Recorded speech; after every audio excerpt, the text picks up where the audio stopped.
کہ خوشی کا راز یہ ہے کہ دوسروں کو خوش کرو. خوشی کا راز یہ ہے کہ دوسروں کو خوش کرو. پھر اگلا جملہ سنا ہے کہ ڈپریشن کا سبب یہ ہے جب کوئی آدمی اس انتظار میں ہوگا کہ کوئی مجھے خوش کرے. جو اس انتظار میں ہوگا کہ وہ مجھے سلام کرے، وہ مجھے ہدیہ پیش کرے، وہ مجھے مانے، وہ میری شہرت کرے، یہ شخص ڈپریس مبتلا ہو جائے گا.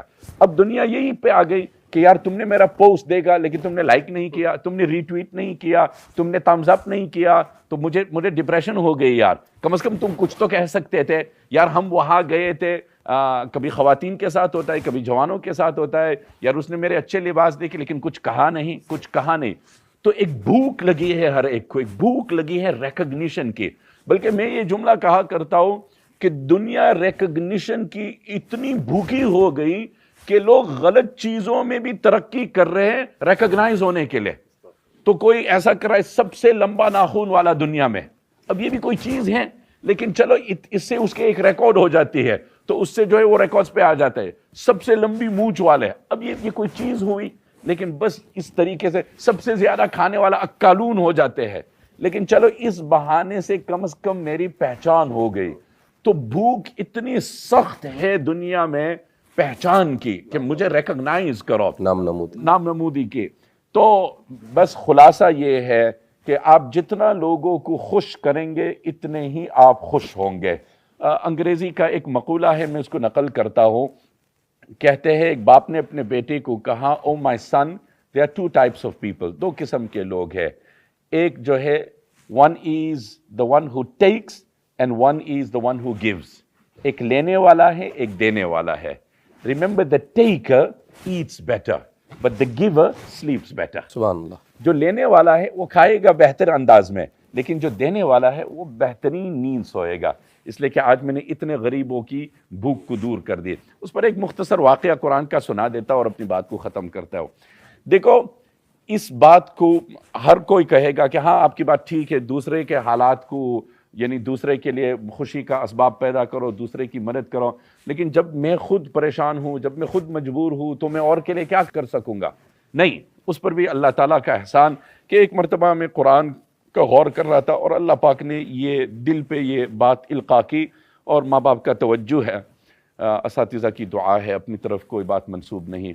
کہ دیکھیے سیدنا موسیٰ علیہ السلام مصر سے چلے. اچھا، ان کو رخ کا اندازہ نہیں ہوا، وہ تو چلے اور قدرتی طور پر اللہ نے ان کو چلایا، کیونکہ اللہ کو یہی منظور تھا کہ وہ مدین تک پہنچے. وہ بیچارے افکار کا ہجوم کا شکار تھے، چونکہ غلطی سے انجان سے انہوں نے مکہ مارا اور وہ مر گیا.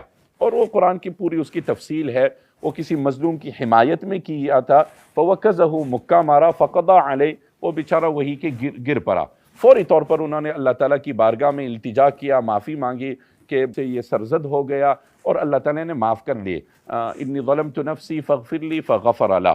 خیر، اب وہاں قاتل کی تلاش، اور پھر وہ فرعونی زمین پر، اور انہو علا فی الارض، فرعون کی جو جباریت ہے اور طاغوت پن ہے. تو اب بس ایک تلاش شروع ہوئی، اور موسیٰ علیہ السلام اسی پریشانی میں یترقب خائفاً، ڈرتے ہوئے، پتہ نہیں کون آئے گا، پولیس، انٹیلیجنس، مخابرات، یہ وہ چکر میں رہے. پھر صبح کو وہاں سے نکلے. اچھا، مختصر بتلاتا ہوں. یہ جب یہاں سے نکلے تو کوئی مستقل سامان نہیں، کوئی رخ کا پتہ نہیں، کوئی رفیق سفر نہیں، کوئی زیادہ راہ نہیں، کچھ بھی ذات میں نہیں، اور یہ بھی نہیں پتا کہ کدھر کو جا رہے. مفسرین کا لکھا ہے کہ تقریباً 8 دن کا سفر تھا. متعدد اقوال ہے، سب سے کم جو قول ملتا ہے وہ 8 دن کا ملتا ہے. 8 دن کا سفر طے کر کے وہاں پہنچے، اور سب سے پہلا منظر جو ان کی آنکھوں کے سامنے آیا وہ 2 خاتون ہیں، با حیا ہیں، اپنے بکریاں کو روکی رکھی ہوئی ہے، کنویں کے پاس کھڑے ہیں، دیگر سب چرواہے آئے ہوئے ہیں، اپنی بکریوں کو پانی پلا رہے، اور یہ بڑے حیا سے ایک طرف کھڑے ہیں. آپ دیکھیے وہ محبت اور رحم کا جو مادہ ہے وہ ابھر آیا. حالانکہ اس وقت موسیٰ علیہ السلام زیادہ محتاج تھے کہ کوئی ان کی مدد کرے، چونکہ وہ 8 دن کے بھوکے ہیں، 8 دن کے پیاسے ہیں، 8 دن کے ان کے پاس کوئی مسکن نہیں، کوئی رفیق نہیں ہے. لیکن اپنی بھوک سے بالا ہو کر، اپنی تشنگی اور پیاس سے بالا ہو کر، اپنی مجبوری سے بالا ہو کر کہا کہ نہیں یار یہ دو خاتون ہیں، ان کی مدد کرنی چاہیے. ما خطبکما، میں آپ کو ایک سوال کرتا ہوں حضرت، آپ لمبی فلائٹ سے، لانگ ہال سے اترے اور 14 گھنٹے کی فلائٹ، اور وہ بھی فلائٹ ہے اس میں قدرے آسانی ہوتے ہیں، لیکن چونکہ وہ جیٹ لیگ ہوتا ہے، ٹائم زون الگ ہوتا ہے، میلیٹونن وغیرہ صحیح نہیں اترتا ہے بدن میں، اور وہاں ایئرپورٹ پہ اتر کر کوئی آپ سے کوئی کام پوچھے، آپ کیا کہیں گے؟ بھائی چھوڑو یار، دماغ میرا صحیح نہیں ہے، مجھے سکے لگوا کے نکلنا ہے، بیگ لینا ہے، وہ گاڑی آئی ہے، اب اس کو یہ بیچارہ بھٹک گیا، اس کو پتہ نہیں اپنی فلائٹ کہاں ہے، اس کی ٹکٹ کدھر ہے. کس کو اس وقت توفیق ہوگی اس کے خیال کرنے کا؟ اور وہ 14 گھنٹے کی لانگ فلائٹ ہے یا 8 دن کا سفر ہے، بھوکے ہے، تھکے ہوئے ہے، کتنے حالات کا شکار ہے، فوری طور پر وہ آگے بڑھے. ما خطبکما، بہنیں کیا حال ہے؟ کہ نہیں جی یہاں پہ مرد ہے اور ہم ان کے ساتھ مل کے تو کر نہیں سکتے ہیں، بس رحم آ گیا، رحم آ گیا. پھر وہ ان کو ایک طرف کر دیا، بکریاں لے کر پانی پلایا اور ان کو روانہ کر دیا، اور پھر قصہ آگے بڑھتا ہے. ایک اس پر میں عربی کا ایک مقولہ سنا کے اپنی بات کو ختم کرتا ہوں. خلاصہ میری بات کا یہ ہے کہ ہر ایک خوش ہونا چاہتا ہے. دیکھیں اگر آپ کسی کو کہیں آپ دولت اور سرمایہ جمع کیوں کر رہے ہو، تو کہتے نہیں مجھے خوشی حاصل کرنی ہے. آپ دنیا میں کیوں گھومتے ہو، سفر کیوں کرتے ہو؟ کیونکہ مجھے خوش ہونا ہے. تو یہ تو صحیح ہے.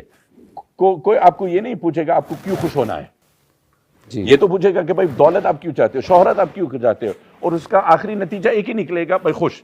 لیکن خوشی کے اوپر کوئی نہیں پوچھے گا آپ کو خوش کیوں ہونا ہے، کیونکہ ہر ایک کی فطرت منفک ہے، لازم ہے، جبلت میں ہے، ودیعت ہے، اندر ہے. ہماری بچہ ہر ایک خوش ہونا چاہتا ہے، ہماری طبیعت میں ہے. اللہ تعالیٰ نے ہم کو ایسا ہی بنایا، اور اسی کے لیے تو قرآن اور نبی کو بھیجا کہ ان کی زندگی کو اپنا کر اس میں خوشی ہے. تو جتنا ہم لوگوں کو خوش کریں گے اور جتنا ہم اپنی پریشانیوں سے بالا ہو کر سیلفش کے بجائے سیلفلیس بنیں گے، سیلفش کے بجائے سیلفلیس بنیں گے، صرف اپنے آلات سے نہیں کہ بھئی اسی اپنی سوچ، اپنی دولت، اپنے نہیں کہ بھئی اس کا خیال، اس کا خیال، یہ کریں گے. اور اسی کو جود و سخا میں اہل لغت نے یہی فرق بیان کیا کہ ایک ہوتا ہے الذی یأکل من مالہ ویوکل من مالہ. یہ عربی کی عبارت ہے اور عربی کے کمال ہے. اردو میں خیر سخاوت سے ترجمہ اور تعبیر کریں گے، لیکن ایک اونچے درجے کی سخاوت ہے. تو ایک ہوتا ہے جود، کہ اس کی دولت سے وہ بھی کھاتا ہے اور دوسرے بھی کھاتے ہیں. لیکن اس سے بالا ایک قسم کی سخاوت ہوتا ہے کہ یوکل من مالہ ولا یأکل من مالہ، کہ اس کی دولت سے لوگ کھائے، اس کو اپنا نہیں کھانا ہے. بھائی چلو آپ عمرے کے لیے چلو، نہیں ہم نے تو بڑے عمرے کیے، اب اوروں کو عمرہ کے لیے ہم بیچتے ہیں. چلو آپ اپنا وہ فرنیچر بدلو، نہیں فرنیچر تو ہم نے بڑے بدلے، اب لیکن اس سے کوئی خوشی نہیں آئی، اب ہم کسی اور کے مکان کو آباد کرنا چاہتے ہیں.